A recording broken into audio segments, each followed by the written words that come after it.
fund manager is charging an X fee, okay, it is his job to generate alpha. So we need to see whether the fund manager is able to beat the benchmark returns in any active mutual fund while making selection. So again, when it boils down to the question, okay, then which should I invest? Then I would not say there is one direct answer that okay, go for an active or go for a passive. I would Okay. say you should have a combination of both. When you are a first time investor, obviously there is some, even if when we do a risk analysis, there is still some doubts about investing in stock markets because when you're seeing the value on daily basis, it's actually a very The stressful. risk appetite is low. Hmm.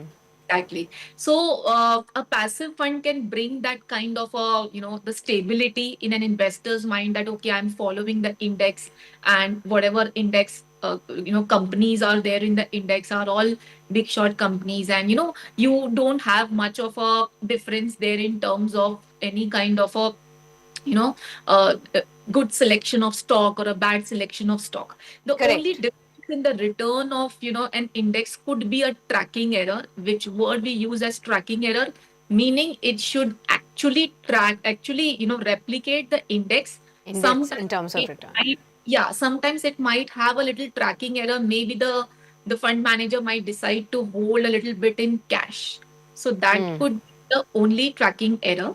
But when it comes to active fund management, there has to be a massive difference in terms of return generation, because if you're paying an additional fee to invest in an active mutual fund, it has to generate that returns. And we have seen there are funds, there are categories wherein time and again, whenever we do a selection of which mutual Sure. fund to invest, it is always the first thing we see is whether it is beating the benchmark. So definitely, I think a Right. combination of two, Sakshi, would work. Absolutely. Let's talk about the big debate that comes around returns. Do active funds consistently outperform passive funds, or does the data tell a different story? Or are there particular markets where each of these funds perform better? Give us an understanding there, Pooja.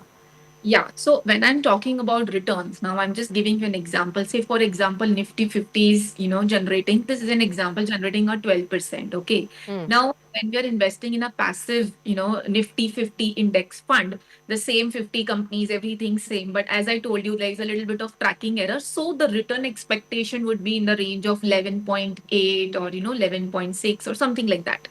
But when we are talking about an active large cap fund, which is in comparison to a Nifty 50, then the fund manager might go, overweight on stocks like banking or, defense or IT, manufacturing, and underweight on others, depending on what he thinks is, the momentum, or, whatever is the current trend, or whatever is the valuation of the company, everything, the P ratio, everything comes into consideration while making a stock selection. Hmm. So if the calls go right, the fund can generate maybe 14, 15% return. But if the calls don't work, it might go down to 9 to 10%. So this is the risk of 2% plus or 2% minus that we can expect in an active mutual fund, according to me. And to conclude this particular answer, I would say when we talk about categories, Sakshi, like large Yeah. cap, mid cap, and small cap, Hmm. major so happens that passive funds have outperformed large cap category because there's not much scope in large cap in terms of stock selection. You see, Okay. when it comes to mid cap and small cap, there is a lot of playground, you can say. There is a lot of Yes. stock pick, the have to have a overweight in particular stock, and to actually display the expertise of the fund manager in these categories. So Hmm. we see, if you see a ratio, more than 85% active small caps or mid caps have outperformed their benchmark. If you see in 5 year or 7 year rolling periods, this is I'm talking about SIP.